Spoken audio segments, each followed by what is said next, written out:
Mabiyayang araw po sa ating lahat. At dito nga ay ikukwento nga natin itong napag-uusapan ngayon na itong pagkamatay ng isang vlogger ni Marcos Jr. ay gagamitin laban sa impeachment kay Vice President Sara Duterte. At sino nga ba si Boss B na isa sa mga nakilala ko year 2021.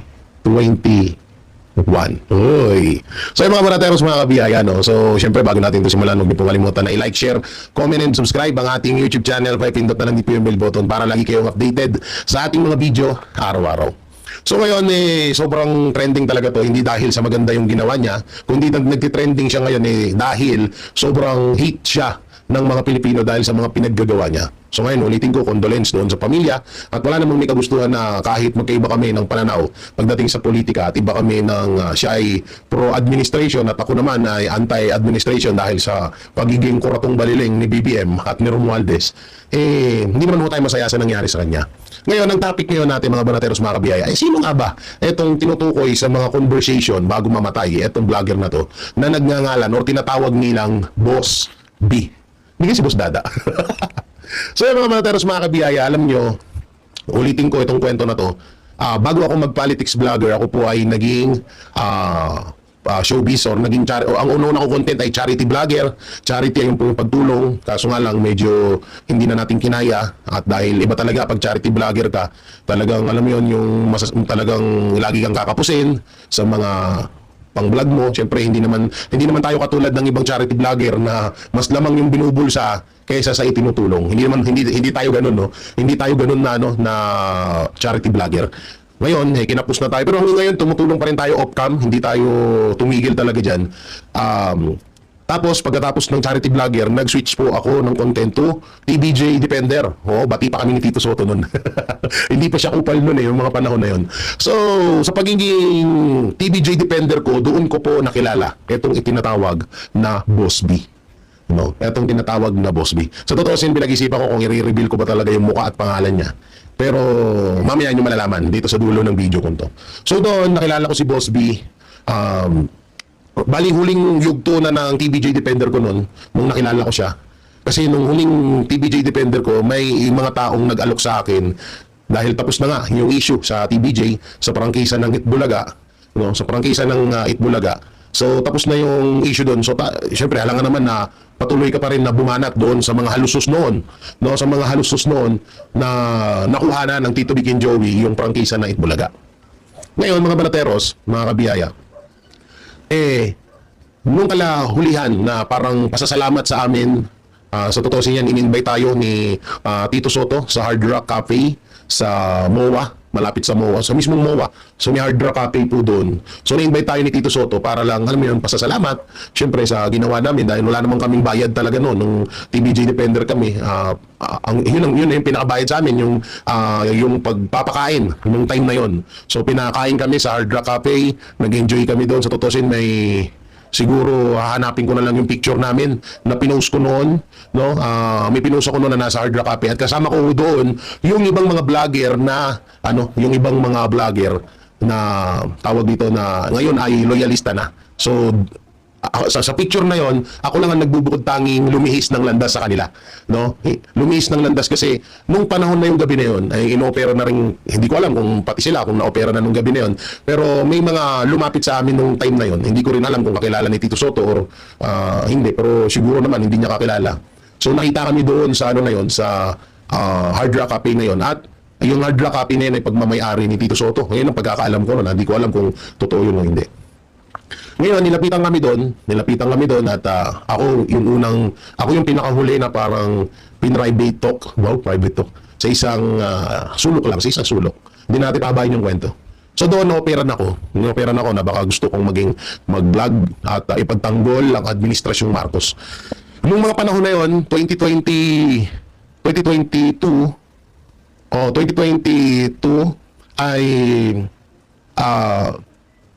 2022 ba? 2023? Hindi ko na masyado matandaan 2022 or 2023, mga banateros, medyo nagkakalabuan na itong kampo ni VP Sara Duterte at ni Marcos Jr.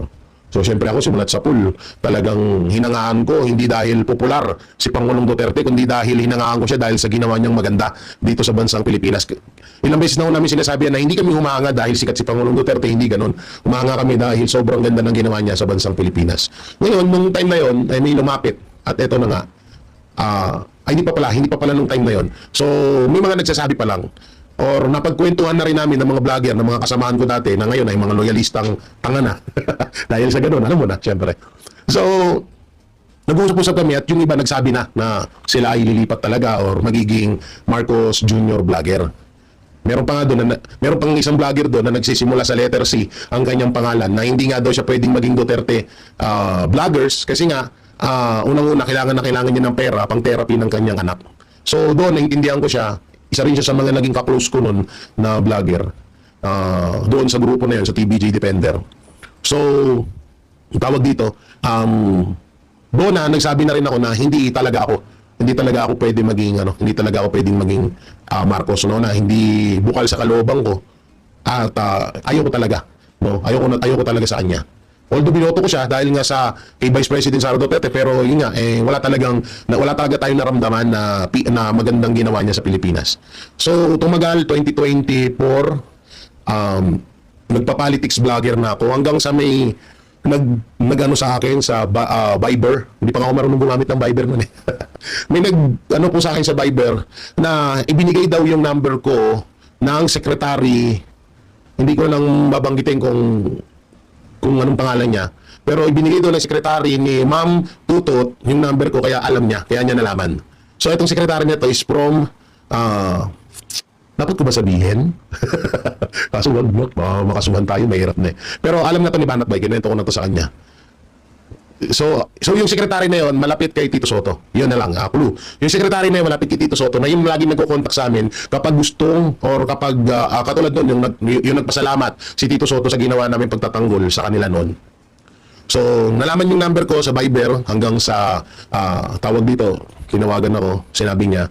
At sabi ko, hindi kasi ako marunong dito sa Viber. Sabi ko, baka pwedeng sa chat na lang tayo. Sa chat na lang tayo mag-usap. Sabi niya nga sa totoosin lang, ayaw niya rin. Ayaw niya rin na sa chat mag-usap sa Messenger. So, napilitan siya nung time na yun at tinawagan niya ako sa Messenger. So, tinawagan niya ako sa Messenger. Ang offer niya nung una, yun pa rin, yung pwede ba akong maging Romualdez vlogger, pwede ba akong maging BBM vlogger. So, tinanggihan ko kagad. Tapos, mga ilang linggo, tumawag ulit siya about naman kay Isko at kay Hani Lacuna. No? About naman doon. Tapos, tumawag ulit siya mga ilang araw at yun na nga may offer na. Ang offer is 100, ang unang offer is 70,000 per month. Tapos, bibigyan pa daw ako ng sasakyan. So, alam din yan ni Kai Spencer Lacale. No, sa totoo, isa rin sa TBJ Defender si Kai Spencer, kaya ako din yan nakilala, si Kai Spencer Lacale, at sa dating kasamahan ko rin sa mga charity. So doon ko nakilala si Kai Spencer. Alam niya to lahat. So ngayon, inoperan ako 100, yung sunod na tawag sa akin, inoperan ako ng 150k. At doon, nung time na yon, yung tumatawag sa akin, siya ang tinatawag na Boss B. Etong si Boss B na to, siya po yung mga recruiter ng mga vlogger na mga nakikita natin ngayon. Sabi ko nga sa inyo sa isang video ko, ang mga vlogger may Team A, Team B, Team C at Team D. Yung Team A, yan po yung mga malalaking mga followers, malalaking subscribers na bumabanat sa mga Duterte. So pababa ng pababayan. Kung mapapansin nyo rin ho ngayon, may mga nagugulat tayo na may mga makatanda, may mga, alam mo yun, yung tipong hindi talaga matuturing na vlogger dahil una-una wala nga silang setup, wala silang mic, basta malayo sila sa talagang nakilala natin ng mga vlogger. So malayo yung setup nila, no. Kung mapapansin nyo ngayon, may mga biglang sumusulpot ng mga vlogger na na tawag dito na napapanood natin sa social media, bumabanat sa amin, bumabanat na ngayon sa mga Duterte. Sila yung Team D. At dito sa mga vlogger na to, marami ang humahawak dito. Kasi nga kumikita sila. Halimbawa, sa 10 vlogger na sumasahod ng tig 50,000, ay babawasan nila yon. May tig sa 10,000 or 20 mil sa kada vlogger na napupunta doon sa recruiter na yon, at magkano lang na napupunta doon sa mga vlogger. May ebidensya ako niyan kung gusto niyo makita. May voice message ako niyan, no, at may mga screenshot, may mga pangalan din ako, no, may mga pangalan din ako ng mga vlogger na nasa Team B, Team D. So ngayon, diyan marami kasi sila, iba-iba sila ng team. Kung mapapansin niyo, 'di ba? Hindi yan lagi isang buo. Isa silang buo. Hindi marami sila, iba't iba silang tribo. Tribo gang, tribo bangag, tribo ngagba. So, marami silang ganun. Ngayon, yung si Boss D, siya ngayon isa sa mga recruiter. Sa kanya dumadaan yung mga pera. Halimbawa, bago pala yun, bakit ko ito nalalaman? Dahil kahit na tumanggi ako na maging viral vlogger. Kasi may isa kaming tropa na kilala din ni Master Judea. Hindi ko na lang papangalanan pero nagsisimula sa letter Victory ang kanyang pangalan. O shoutout sa'yo, pre, alago, mapapanood mo to. Na-recruit doon. Ngayon, nagkaunsihan. Kaya tumiwalag itong vlogger na to. At hindi niya na rin kinaya yung pressure at yung mga ipinapagawa sa kanila. Kaya umalis to. Kaso itong vlogger na to, inilabas sa amin yung mga ebidensya. No, yung mga ebidensya dito sa mga bayarang mga vlogger na to. So, yun, nung time na yun, si Boss B, talagang siya yung binabagsakan ng mga pera na ipinapasahod sa mga vlogger, ipinapasahod sa mga pages. Kung makikita nyo, maraming mga page na biglang nagsusulputan ngayon, tapos binabash ang mga Duterte. So yun, nung unang offer sa akin is 150k, tinanggihan ko pa rin kasi sa totosin lang, hindi mo naman din talaga kikitain yun sa YouTube at sa Facebook. Hindi mo kikitain yung ganung kalaking pera. Sabi ko, kaya ko namang magtrabaho. Ang hirap kasi nung ganun, mahirap yung ganyang trabaho, yung babalahurain mo yung isang tao na wala namang ginawang masama, wala namang ginagawang masama sa'yo. So yung nung time na yon, ganun yung nagiging kalakaran. At kahit si Senator Amy Marcos, inilabas niya yung issue na pinupondohan. Di umano, ayon to kay Amy Marcos ayon kay Amy Marcos, ay pinupondohan ng 400 million yung mga vlogger at mga pages para siraan yung mga sumusuporta kay Vice President Sara Duterte at si VP Sara Duterte na ngayon rin po. So marami silang ginagawa talaga. Sobrang baboy at may script.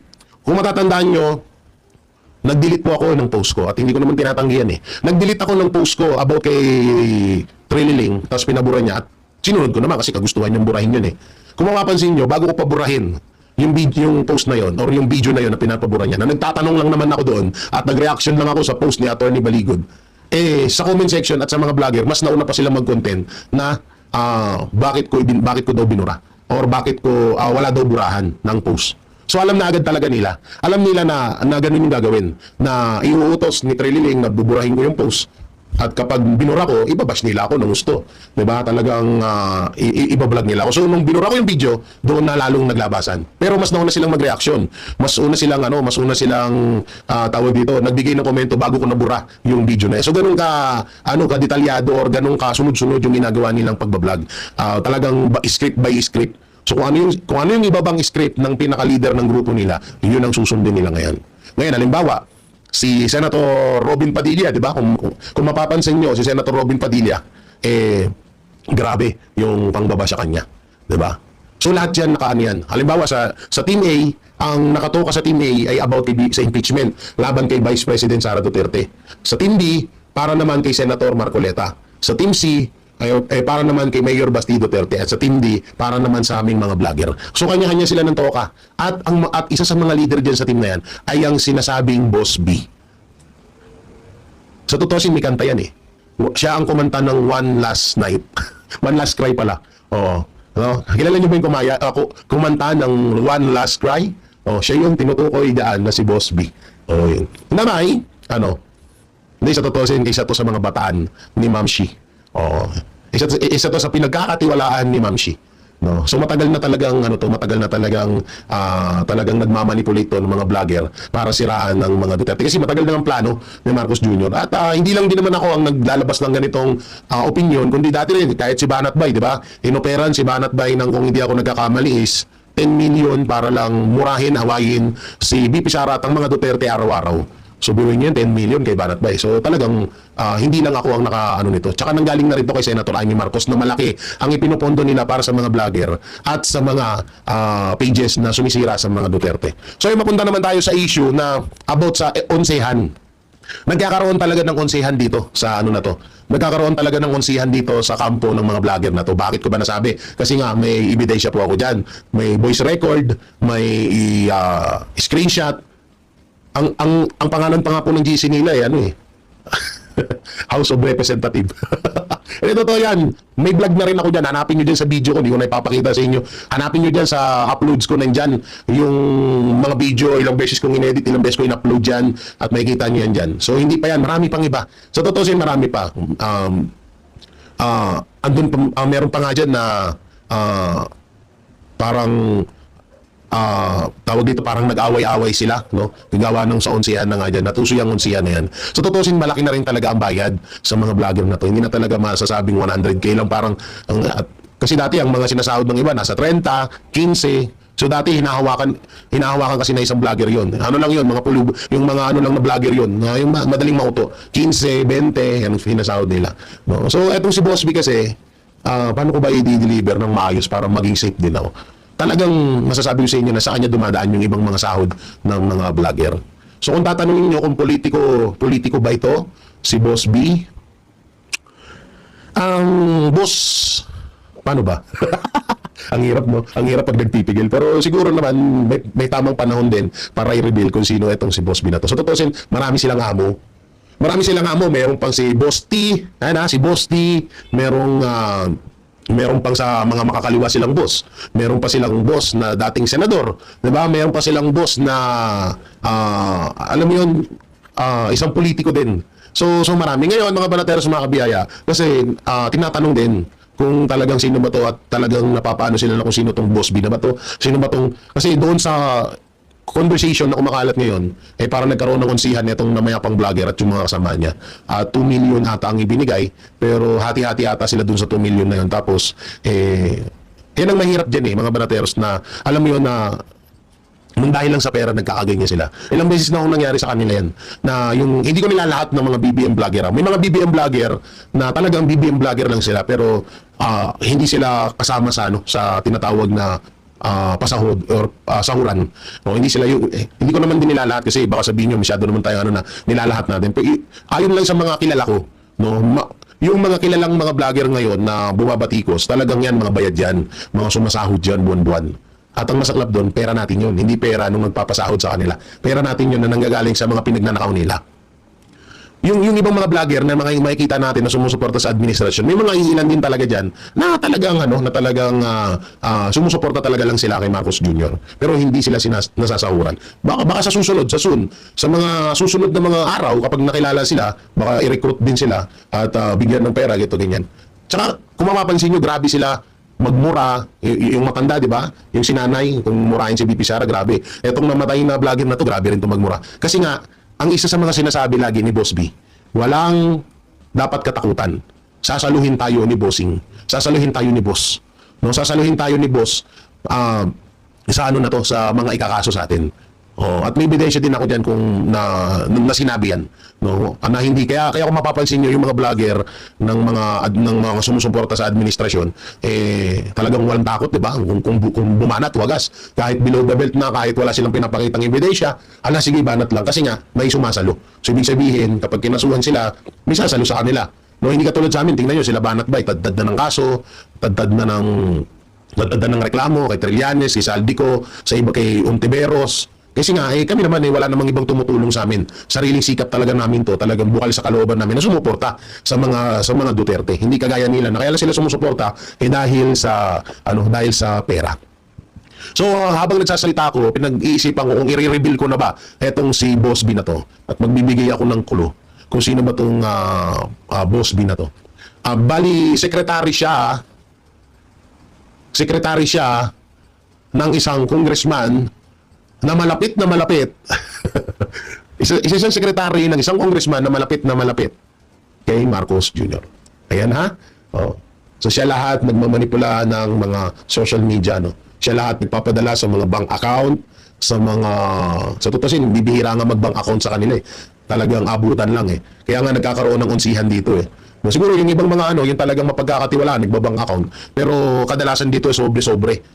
Talagang abutan. Kaya nagkakaroon ng awayan itong iba't ibang mga vlogger na sumusuporta sa administrasyon kasi yan nagkakaroon ng katkungan. No? Nagkakaroon sila ng nakawan din sa sarili nila. So ibig sabihin sila mismo nagnanakawan. No? At kung matatandaan nyo rin dati, may mga sinabi din ako na mga nirecruit din ng mga vlogger na dati kong kasamaan. At sa totoo lang, may mga picture talaga ako na ebidensya yan. Hanggang ngayon ay nandito pa sa kwarto ko yung mga picture namin kung nasan kami dati. No? So grabe rin yan. At nung time din na yun, may isang kilalang anak ng artista na kumakausap sa amin na medyo nagulo yung kwento ko, no? Dapat pala, nung una pa lang to sinabi ko na.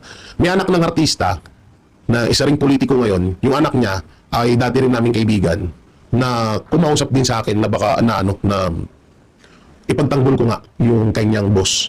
So doon pa lang noong time na yun, tinanggihan ko na. Nung nagsisimula sa letter L ang kanyang pangalan. So anak ng sikat na politiko, anak ng sikat na artista, na politiko na ngayon, na isa rin sa mga nagre-recruit sa sa mga vlogger para depensahan yung kanyang boss at kanyang trabaho. No. So yung about naman dito sa impeachment ni Vice President Sara Duterte, ay may mga bali-balita ko na na gagamitin nitong pagkamatay ng isang vlogger laban kay BP Sara. No, ewan ko na lang kung gaano talaga. Alam niyo, nawiwirduan ako at nandidiri ako dahil alam niyo yun, kahit patay na yung tao, pinagkakakitaan, ginagawan pa po ng kulay ng iba't ibang mga vlogger na kasamahan niya. No? Hindi kami ang rito kasi eto yung abot kay Boss D, kaya ako lang ginawa tong video na to is para bigyan kayo ng clue kung sino si Boss B, 'di ba? So yung sa kabilang mga vlogger sa administrasyon, binibigyan nila ng kulay kaysa yung mga DDS daw ang nagpatumba, kaysa si BP Sara daw ang nagpatumba dahil gumawa daw ng video itong vlogger na to laban kay BP Sara, tapos ilang araw nabalita ang patay na. So ganyan yung pinapalabas. Ngayon may mga plano na sinasagawa ngayon na gagamitin nga itong issue na to laban kay Vice President Sara Duterte. So grabe yung talagang pagiging desperado nila para lang pabagsakin itong si BP Sara Duterte, no? Biruin mo pati hanggang sa nananahimik na yung tao, talagang gagamitin pa rin nila yung pangalan nun para lang maibato sa mga Duterte. Pati nga yung Grab ride, pati nga yung pumatay sa Grab rider. Ngayon ay sinasabi nila na isa daw yung Duterte supporters. Una-una, wala akong adik na Duterte supporters. Alam naman na nila na kapag nalaman ni Pangulong Duterte na adik sila, ay chuchugiin talaga sila, di ba? So, grabe yung ginagawa nila mga ka-fake newsan ngayon na itong itong pumatay sa Grab driver or sa rider or sa angkas, joyride rider, ay isa daw lehitimong DDS. Ganyan ang ginagawa nila ngayon mga banateros. No? So, hindi ako magbibigay ng 100% na mukha, pangalan nitong si Boss B. Pero ako kahit papaano siguro, kahit medyo magulo yung kwento ko, dahil matagal na rin na panahon na yun, nabigyan ko kayo ng konting kaliwanagan kung sino nga ba itong si Boss B na to. So tutusin, isa to sa mga head sa mga head ng mga vloggers, sa mga, basta siya yung kumokontrol sa mga pages at sa kanya kadalasan dumadaan yung pera. Ngayon, hindi ko naman din sinasabing, kasi ang nangyayari, parang lang to, DPWH project. Parang flood control project lang to, parang project lang to sa mga katulad niya sa kalsada. Halimbawa, isang eskwelahan. Ang isang eskwelahan ay ay may budget na 5 million. Halimbawa, yung isang eskwelahan. So yung eskwelahan na yan, ibibigay yan doon sa engineer. Yung engineer naman, babawasan yung budget niyan, tapos ibibigay doon sa subcon. So, babawasan na engineer yung pondo ng 3 milyon. So sa subcon, mapupunta na lang is 2 milyon. So yung subcon, magbabawas pa yun, syempre. Mag-ano pa yun hanggang sa kumukonti na lang yung budget, hanggang sa nagiging substandard yung gawa, di ba? So nangyayari din yan sa mga vlogger. Halimbawa, ang talagang sahod ng mga vlogger ay nagkakahalaga ng 300 to 50K per month. Pero ang nalalaman lang ng mga vlogger, ang sahod nila ay nasa 100 to 150K. Bakit? Kasi nga, dahil dito kay Boss, pagdating ng pera kay Boss B, mababawasan na ng 100 to 50K yung sahod ng bawat ulo doon sa mga vlogger na yun. Tapos yung mga nag-recruit pa doon sa mga vlogger na yun, no, halimbawa, yung sa Team D ay kilala lang or parang inilapit lang kay Boss B. Boss B, nakabuo ako ng 10 vlogger. Ang sinabi ko sa kanilang sahod ay tig 70,000. Pero ang talagang alam ng bossing nila ay tigwa 100K sahod. So may 30,000 sila. So maghahati sila ni Boss B doon. So nangyayari din yon sa lunggaan ng mga sa mga vlogger, sa mga tawag dito sa mga ngagba vloggers, no? So ganyan yung kalakaran nila. Kaya nga sila mismo nag-aaway-away dyan. Sila mismo nagtutukaan dyan. Kaya nung nabasa ko yung conversation doon sa di umano, ay conversation yun nung namatay na vlogger at nung kasamahan niya vlogger, dahil nga doon sa 2 million at kulang na pasahod sa kanya, ay may posibilidad na totoo yun. Kasi nga, nabasa ko mismo namin, hindi lang ako, kundi marami kami nakabasa ng mga conversation. Kami ang mga nakarinig ng audio record, ng conversation nila, no, galing kay Boss B, galing sa mga vlogger, kung paano yung kalakaran ng sahuran, lahat nabasa namin yan. Hindi lang ako, kundi kami lahat ng Banateros Brothers. So nakita namin yan. So ngayon nga 'di ba, may upgrade, may isa pa silang may isa pa silang pamamaraan kung paano sila kumita ng talagang malaking pera. yung mga vlogger na kapag nag-post, kadalasan di ba lagi kami minimension, pero hindi namin pinapansin, di ba? Hindi namin pinapansin. Kasi nga alam namin yung kalakaran. Yung mga vlogger minimension kami lagi yung kinokontent kasi wala naman silang makontent sa administrasyon. May nagawa bang maganda yung administrasyon? Wala, di ba? So kami ang kinokontent. Ngayon, i-mention ka ng vlogger na yon para dumami yung followers at comment. Alam nyo ba na nagkakalagan ng 100 pesos per comment sa mga video nila? So kapag ikaw ay pumalag, kaya nga minsan natatawa ako doon sa mga kapwa ko DDS vlogger na mini-mention at sinasagot nila yung mga vlogger na yun. Hindi nila alam na pinagkakakitaan lang sila nun. Pinagkakakitaan lang sila nun. Bari mo, 100 pesos per comment. Eh kung umabot ng 1,000 nyo, kasi syempre, magko-comment doon yung supporters ng vlogger, supporters ng DDS. Magko-comment din yung supporters ng ng mga... Pero ang pagkakalam ko, pag supporters ng loyalista, hindi binabayaran. So, pag supporters lang ng DDS, alam ba, mag-comment doon sa video nila, may bayad yun. Ang timano, 100 pesos bawat isa na comment. Eh, kung umabot ng 1,000 yun, so magkano yun, di ba? So, ganyan, kasi nga, unlimited sila sa pangbayad sa mga vlogger eh. Unlimited sila sa pangbayad sa mga pages. Kasi kung mapapansin nyo, grabe eh, talagang nakabalasa, talagang tawag dito, talagang nakabalasa yung ginagawa nila. Diba kapag binira nila yung isang tao, lahat sila maglalabasan ng content dyan. Iba-ibang opinion nila. Bisa nga pare-parehas na nga lang eh. Sausaw suka ang ginagawa nila. Diba? O ngayon, sinasawsawan nila suka yung kapwa nila loyalistang vlogger. Kahit patay na, ginagawa nila ng kulay yung issue para may makontenta naman sila at mapagkakitaan.